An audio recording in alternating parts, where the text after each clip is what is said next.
Voilà, shalom, shalom. Nous allons partager sur la puissance de la confession ou la puissance de la repentance. Voilà, pour cela, nous allons lire un verset. Donc, ça va être 1 Jean 1, verset 9. Et Jésus sur sa parole. Si nous reconnaissons nos péchés, il est fidèle et juste pour nous les pardonner et pour nous purifier de tout mal. Voilà, Dieu ici nous dit simplement que si nous reconnaissons nos péchés, il est fidèle et juste pour nous les pardonner et pour nous purifier de tout mal. Alors, le péché, c'est quoi? Le péché, effectivement, on sait tous que Jésus-Christ a tout payé à la croix du Calvaire et par son sang, nous sommes tous purifiés, nous sommes tous pardonnés. Voilà, ça nous le savons. Et nous savons aussi que nous n'invoquons plus le sang de Christ, mais par contre, nous rappelons à Dieu l'œuvre de la croix de Jésus-Christ, le sang qui a été coulé, hein, quand nous prions, quand nous demandons pardon au Seigneur, parce qu'on a dû pécher à travers nos pensées, on a dû pécher à travers notre attitude, on a dû pécher parce qu'on a insulté, parce que c'est un péché, on a dû pécher parce qu'on a mal parlé à un frère, ou on a volé, c'est aussi un péché. C'est pour ça que nous rappelons à Dieu que le sang de Christ Jésus qui a été coulé à la croix du Calvaire, et nous demandons au Seigneur toujours de nous pardonner. Voilà. Donc ici, Dieu nous dit ceci. Si nous reconnaissons nos fautes, nos péchés, il est fidèle et juste pour nous les pardonner et pour nous purifier de tout mal. Pourquoi? Parce qu'on sait tous qu'il y a l'œuvre de la croix de Jésus-Christ. Donc c'est pour ça que nous devons reconnaître nos péchés et que Dieu, à ce moment-là, il va se souvenir de l'œuvre de la croix de Jésus-Christ et le sang de Jésus-Christ qui va être rappelé à Christ, à Dieu, et nous serons purifiés par le sang de Jésus-Christ. Alors, pourquoi la puissance de la confession? Pourquoi la puissance de la repentance? Parce que on sait tous, mes bien-aimés, que moi, par exemple, si j'offense un frère ou si j'offense une sœur, si je viens vers le frère ou la sœur et que je demande pardon, cet acte-là, c'est une puissance. Ça permet que la paix, automatiquement, s'attache au frère et en même temps à la sœur. C'est pour ça que il est important, mes bien-aimés frères et sœurs, que nous puissions toujours nous demander, on doit se rapprocher les uns des autres si effectivement on s'est mal comporté ou on a offensé l'autre, de nous rapprocher de l'autre et nous demander toujours pardon. Et après, prions Dieu, pardonne-nous parce que aussi on a offensé, on a aussi péché contre le Saint-Esprit, ou bien on a offensé le Saint-Esprit, voilà. Parce que la parole nous demande de ne pas attrister le Saint-Esprit qui est en nous. Voilà. Nous allons lire un verset. Acte 3, verset 19, il est dit ceci: changez donc d'attitude et convertissez-vous pour que vos péchés soient effacés. Voilà. Donc, on sait tous que même pour devenir un chrétien ou une chrétienne, tout commence par la confession. On reconnaît que la vie que je mène, c'est une vie qui n'honore pas Christ. C'est pas une vie chrétienne. C'est pour cela, à ce moment-là, je demande pardon au Seigneur. Je dis: Seigneur, je reconnais que la vie que je mène, c'est une vie qui est sale. C'est une vie qui est remplie de péché. Et je sais aussi que ta parole dans 1 Jean 1, 9 dit que si je reconnais mes péchés, tu es fidèle et juste pour me les pardonner et purifier tout mal. Donc tout ce que j'ai fait comme mal, tout est oublié. Si je reconnais que je suis dans l'état de péché, si je reconnais que je vis une vie de péché, et à ce moment-là, Dieu me pardonne et Dieu oublie toutes mes fautes. Voilà. Donc, la clé, même pour commencer ou débuter une vie chrétienne, c'est la repentance. Nous devons reconnaître notre faute, reconnaître la vie auquel nous menons, qui est une vie sale, et nous décidons de mener une vie chrétienne sur la base de la Bible. Voilà, c'est comme à l'école, on a des bouquins, on a des livres où on enseigne par rapport à un programme. Voilà.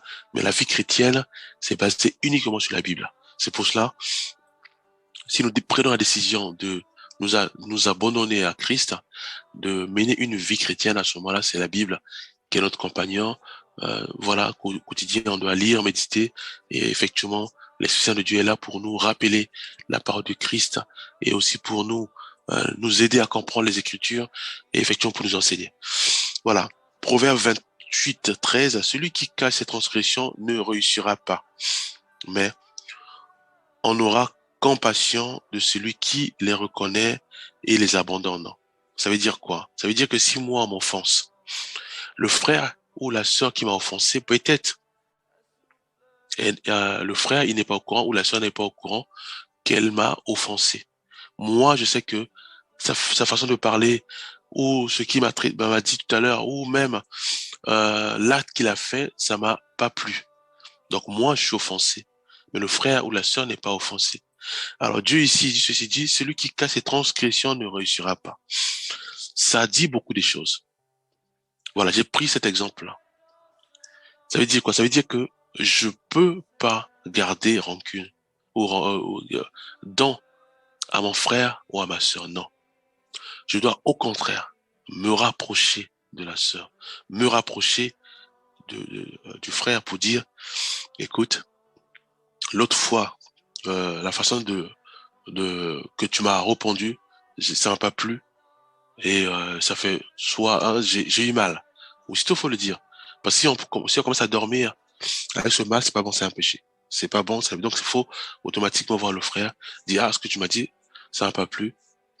Voilà, comme je suis chrétienne, c'est pour Dieu me demande de ne pas euh, cacher mes transgressions. C'est pour ça que je suis venu de le dire, mais dans la joie, dans la paix, et non à chercher des débats, à chercher le ceci, cela. Voilà.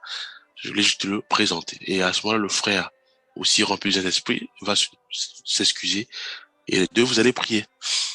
Parce qu'effectivement, nous, quand on offense, on peut pas se justifier. Parce que le frère ou la sœur vient nous voir.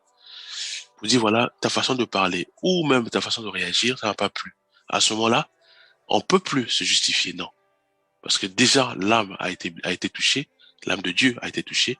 Donc, on ne peut que demander pardon au Seigneur. On ne peut que demander pardon au Seigneur. Parce que si on se justifie en disant non, non, non, non, non, j'ai dit par rapport à la parole, j'ai dit par rapport à ceci, là, on devient orgueilleux. Dieu a horreur des orgueils. Dieu, au contraire, tient à ce que l'âme soit préservée, l'âme soit gagnée. C'est pour cela, si un frère, si une sœur vient te voir pour dire ceci, que quand tu as dit ceci, quand tu as réagi ainsi, tu m'as fait mal, tu m'as offensé, à ce moment-là, sans réfléchir, sans chercher des justifications, demande pardon à la sœur, demande pardon au frère, et les deux priant, disons, Seigneur, donne-nous la sagesse qu'il faut pour mieux parler, pour mieux, voilà, expliquer. C'est ça une vie chrétienne. Une vie où on recherche la paix avec tous.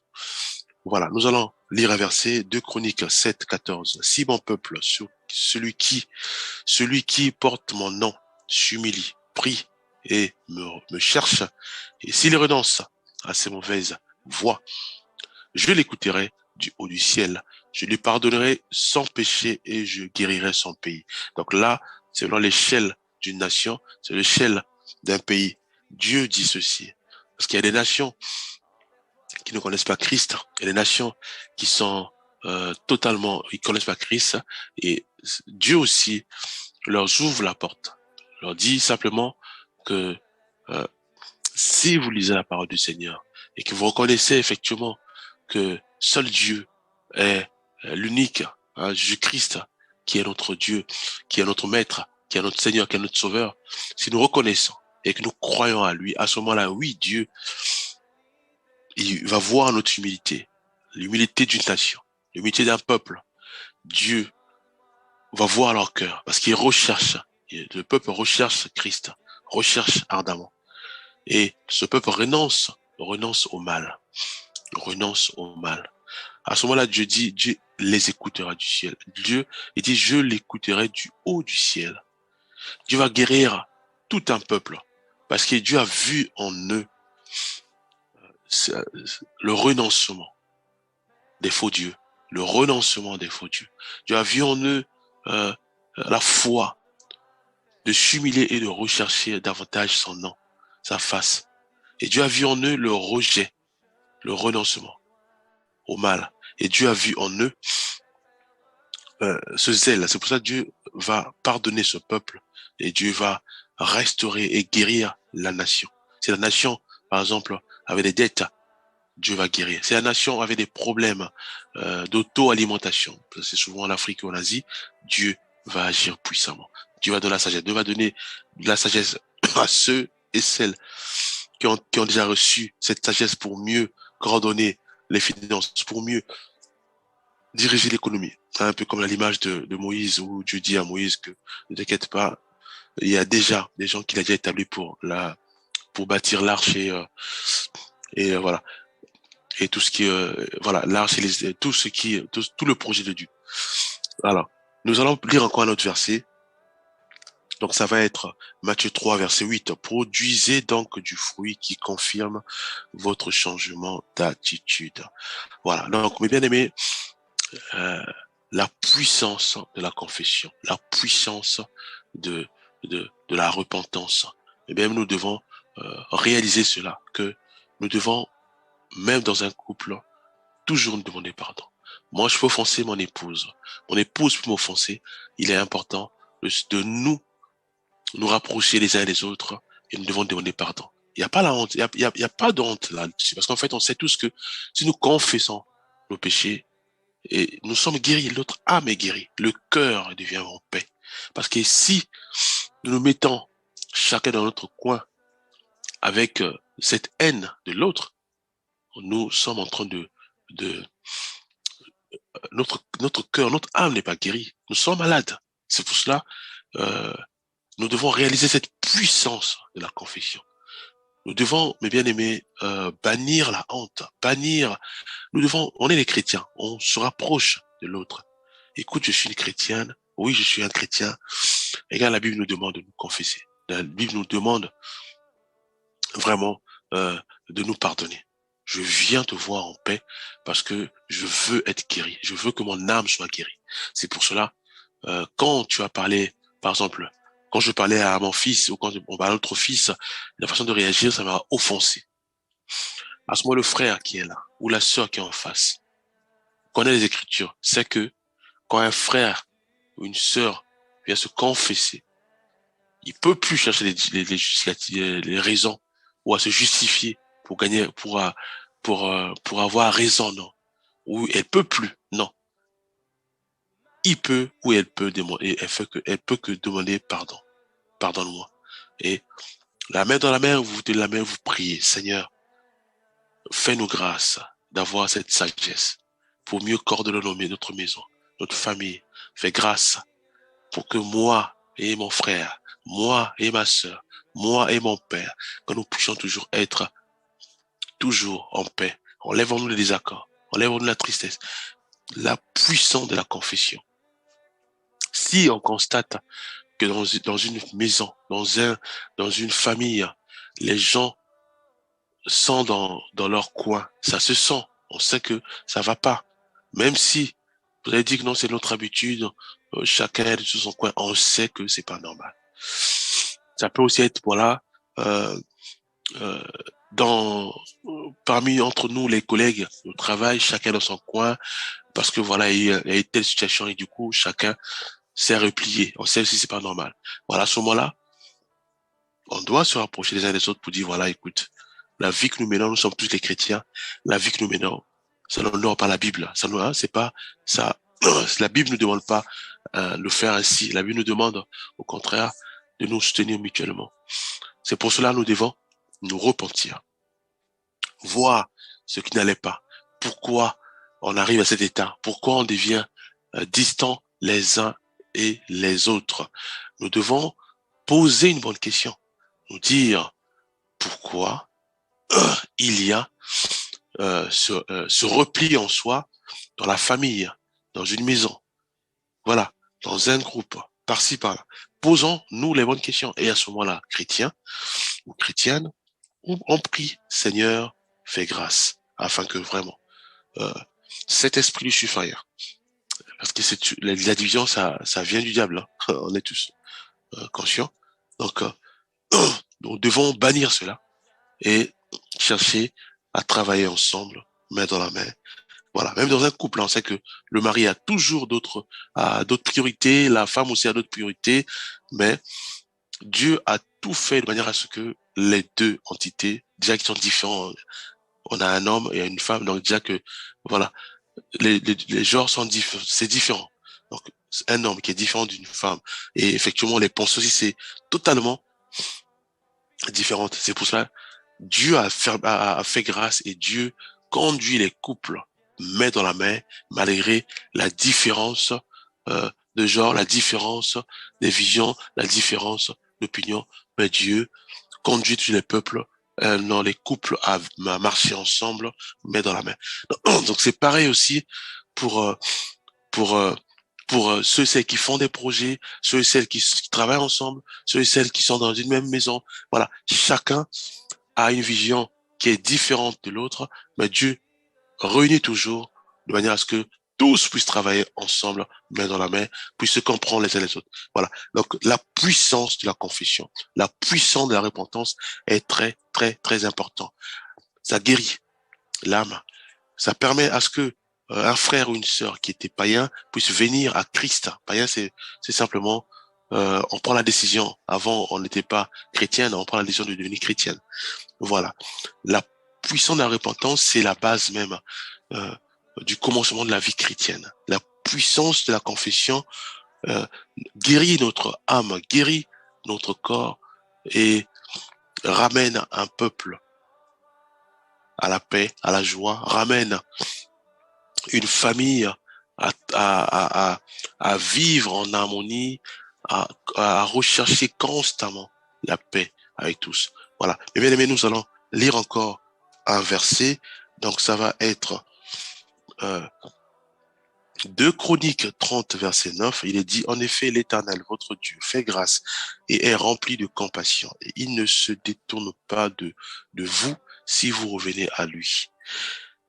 2 Pierre 3, 9. Le Seigneur ne tarde pas dans l'accomplissement de la promesse, comme certains le pensent. Au contraire, il fait preuve de patience envers nous, voulant qu'aucun ne périsse, mais que tous parviennent à la repentance. Mes bien-aimés. Voilà. Donc, il est important, si nous n'avons pas pris la décision de devenir chrétien ou de devenir chrétienne, de le faire. On connaît la clé. La clé, c'est la repentance. Ça veut dire que nous devons reconnaître nos fautes, reconnaître que la vie que nous menions avant, c'est pas une vie qui honore Christ, c'est pas une vie, c'est une vie qui est sale, c'est une vie qui est remplie de tensions, remplie de difficultés, remplie de toutes sortes de problèmes. Mais Dieu nous dit que si nous reconnaissons nos fautes, il est juste et fidèle pour nous les pardonner. Et Dieu dit aussi de changer complètement notre attitude. C'est-à-dire que si nous prenons la décision de suivre Christ, à ce moment-là, nous devons maintenant nous appuyer uniquement à la Bible, lire sa parole et prier. C'est tout, mes bien-aimés. Et à ce moment-là, oui, Dieu va nous éclairer. Dieu va nous donner un autre chemin, une autre mode de vie, un autre système de pensée qui est différent et totalement différent du système de pensée du monde. Voilà. Un autre verset, parce qu'on n'a plus de temps, Matthieu 4, 17. Dès ce moment, Jésus commença à prêcher et à dire, changez d'attitude, car le royaume des cieux est proche. Voilà même le début du ministère de Christ, notre Seigneur Jésus-Christ, il a commencé par demander au peuple de, de, de changer d'attitude, de se repentir. C'est pour dire, pour montrer combien la puissance de la repentance, la puissance de la repentance.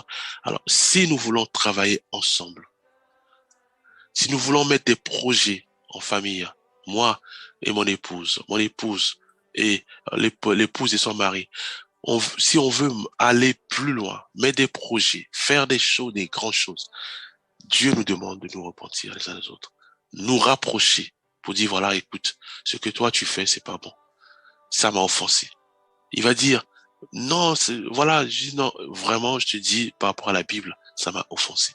Et Dieu nous dit de nous repentir. C'est pour cela que on doit prier. Même si le frère n'est pas chrétien ou la sœur, ton épouse, ou même ton partenaire n'est pas chrétien, dis que moi, je suis chrétien, mais Dieu m'a toujours dit, dans la Bible m'a toujours dit, que si je suis offensé, je dois me rapprocher du frère, me rapprocher de la sœur et lui dire la vérité et prier, parce que le but c'est de rechercher la paix et que mon âme soit guérie. Voilà. On doit le dire Et en le disant, avant de le dire, priant, Seigneur, je vais aller voir mon mari, je vais aller voir mon épouse, je vais aller voir mon partenaire, je vais aller voir mon père. Fais grâce, fais grâce. Je compte que sur toi. Je ne compte pas sur mes pensées. Je ne compte pas sur ma honte. Je ne compte pas sur ma force, ma façon de parler. Non. On se rapproche de son mari pour dire, ta vie que tu mènes, ça m'offense tellement. Et je veux que tu changes ta façon d'être. Je veux que tu aies plus de temps, par exemple, à rester avec tes enfants. Tu as plus de temps, par exemple, à rester avec nous. Tu as plus de temps à faire des courses avec nous. Voilà. À, tu as plus de temps à travailler ensemble. Là, c'est pour les collègues. Voilà. Il va t'écouter. Elle va t'écouter. Dieu va se mettre en œuvre. Il va le toucher. Mon bien-aimé, c'est ce qu'on appelle la foi. Et à ce moment-là, prions. Seigneur, aide-nous. Fais grâce. Guéris-moi. Parce que j'ai été offensé. Guéris-moi. Vraiment, donne-nous les mots qu'il faut. La sagesse. Dieu va agir. Dieu va agir après. Le frère ou la sœur va dormir. L'Esprit Saint de Dieu va commencer à travailler son cœur, travailler sa vie.